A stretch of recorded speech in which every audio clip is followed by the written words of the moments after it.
So you were doing it, obviously. I mean, you had to have been rapping before, obviously moving to Amsterdam and that. Yeah. So like I was rapping at school. Yep. And then like I was just rapping at school for kind of fun, like kind of English, kind of American-y, like how everyone starts, they don't really fucking get into their accent yet. Like so I was kind of copying how everything else sounded. Yep. I used to rap with all my mates and that, and then I randomly actually got signed to Bjork's record label when I was like fucking. What is going on? When I was like 16 with my sister, me and my sister got signed together as like a duo. They heard us at a karaoke. I used to go up to karaoke's and like rap. I used to just put tunes on and then just rap on them at karaoke's. And my sister used to do all these like fucking Christina Aguilera tunes and that. So she'd be up there going like, "You are beautiful," like killing it. And the guy who ran the fucking karaoke's was like, "Oh, you two are sick. You're brother and sister. Let me see if I can do something with you guys." And it was cool. Like they took us to a few studios and that. Like they like recorded all these tunes with us, and they told us they were going to take us to America. They fucking promised you the world. It was great to hear though. They strung us on for a few years and that, and then I started to get like super sick of it. And because I was young as well, I was like, nah, I'm fucking selling out. What are all these tunes I'm making with my sister? I was getting like real antsy about it.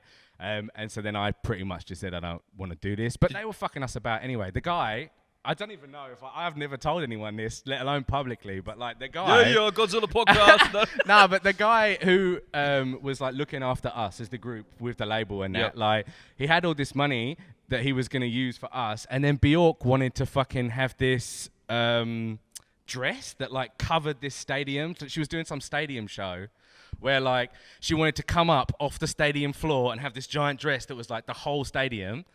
And the guy remortgaged his house and took all this money that he was going to use on us to pay for this fucking dress she wanted.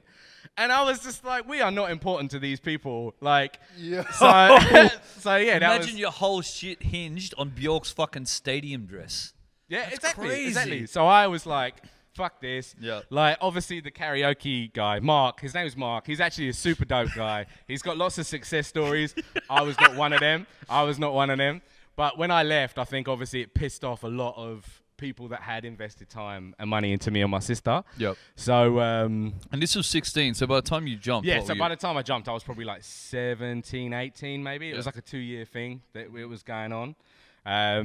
Yeah, but by the time I mugged it off, like I'd found my own sound and I was way more grimy. Like I was listening to all like Roll Deep and fucking Wiley and like just Dizzy Rascal, all these sort of people. Like that's my shit. You had your home influences by then. Exactly, yeah, and that's what all my boys was listening to. That's what I felt more connected to anyway, and that's where I wanted to go. And then I started looking at what I was doing with my sister as like just the lamest shit, like, Do you remember that group Big Brothers? You remember like, this is Big Bro.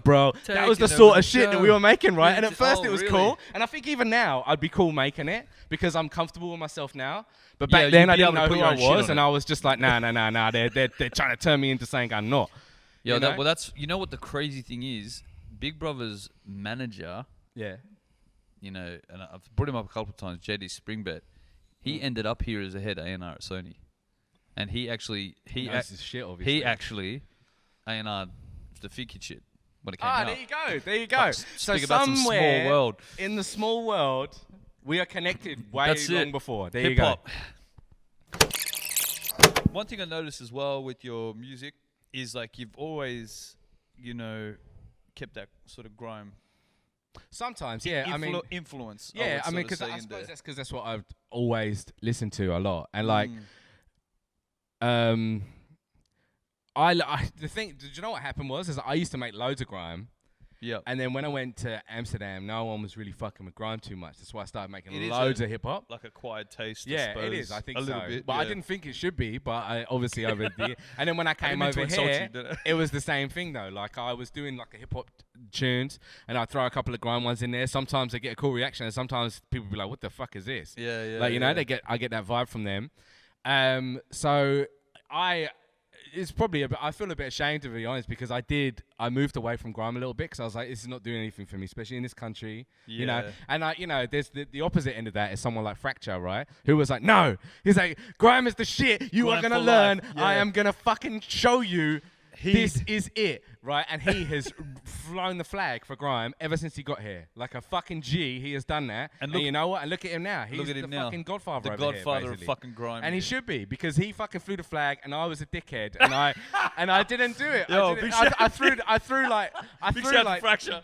But you know what I mean? Like, I threw like a couple of fucking grime tracks on the end of a mixtape where all the rest of the tunes were hip hop tunes. Yeah, but I still love hip hop. But I thought no one wants grime over here. I'm just gonna do a couple just to satisfy my own vibe. It's hard though, right? Because you adapt. You got to adapt. Yeah, you'd and I didn't know what it was like over here. You'd be fucking stupid not to adapt. And the thing is that grime and drill sort of sound only really started popping off in the last fucking 18 months. Not even that. Like, now it's about probably the last, I'd say it's been about 3 years that it's actually been on the steady it's been on the rise. I think like there's a few like big moments that I think did it. Like, I think say whatever you want, like Drake basically fucking championing Skepta was 100%. like, like all them kids that wear the skinny jeans and the shitty little hats and that you know what I mean? Skinny jeans. You know the jeans, shitty little like hat all of a sudden they're like, shut down, ring pussy, shut down. All of a sudden that shit starts trending, and then all the other shit starts trending. Yeah. But the problem is every time I went to see a UK MC out here, they'd play the same 10 YouTube recommended grime songs.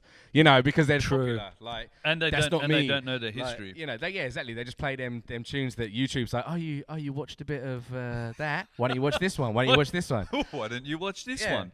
Everybody else watches this one. Why don't you watch this one? Yeah, of course everyone else is watching this one, because you show it to everyone.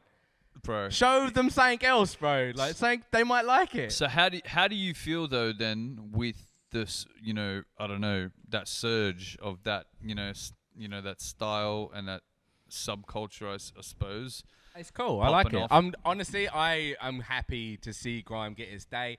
I now make a lot more grime tunes than I ever would have done before. Yep. And it's funny because people that never knew my history, they're probably like, "Oh, he's bandwagoning," and it's like, "No, bro." No. I was like, "I'm just coming back Scroll home, back, baby." Scroll back. Scroll the discography. Really, I just go all the way back. But I mean, that's it. Half of my discography ain't even on the fucking internet. You know what I mean? It's like, because I was fucking doing CDs and that back in the UK. Like, there was no fucking YouTube when I was there. Not really. Not the way it is now. Not the way it is now. Like, it was all CDs and fucking just MCing live at places, people recording sets and that. Like, get the text out and put, exactly. Fucking fat. We finished, motherfucker. Just write it on the fucking CD.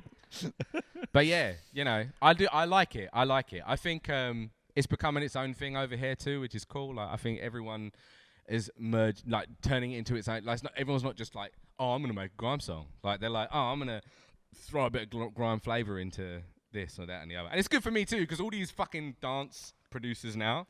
Fuck, that's another thing I wanted to ask about. They all want the fucking grime sound, and I'm like, well, you need me on your song, blood. Like, I only had to do like 3 or 4 of them. You have a new message from Bigredcap.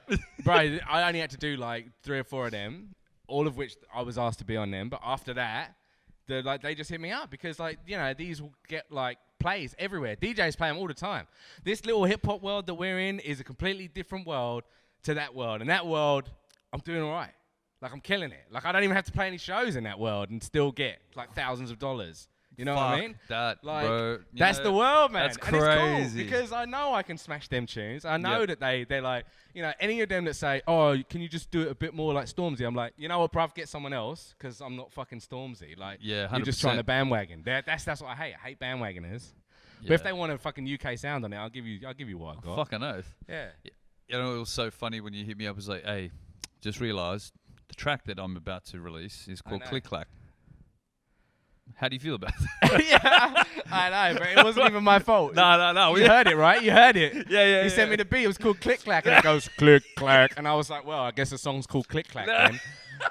Yeah. What were your biggest challenges coming from UK and trying to establish yourself here as an artist?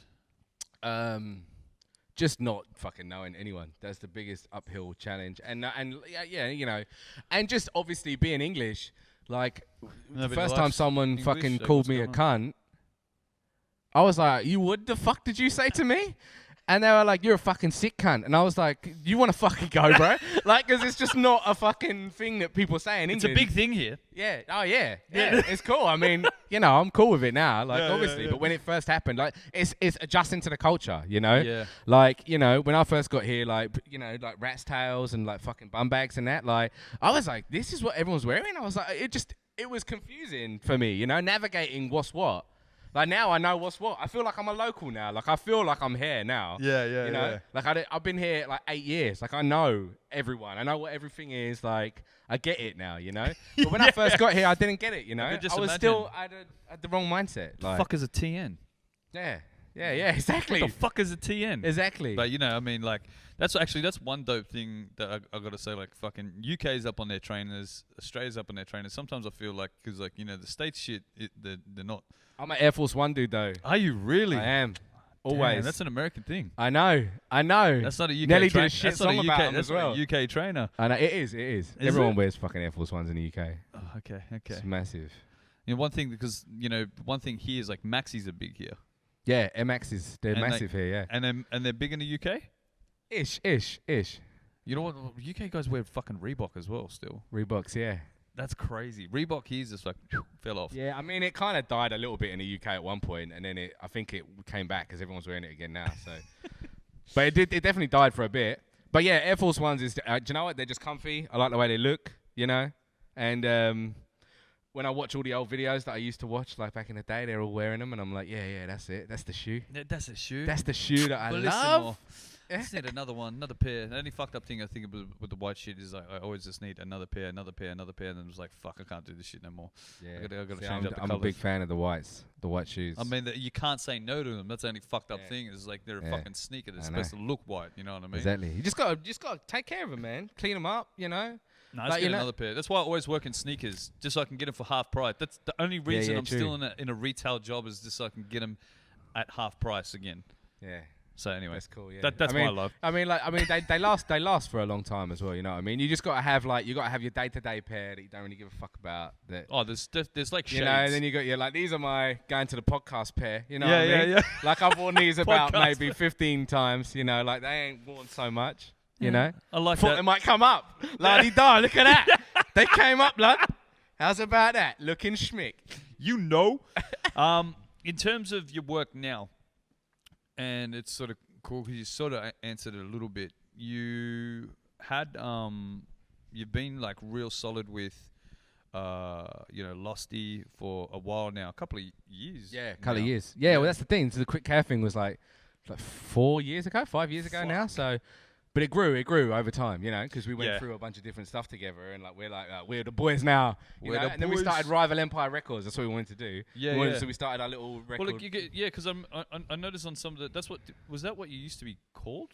So so originally our DJ was called Rival Empire, but now he's called Ill Since '86 because we were like, you know what?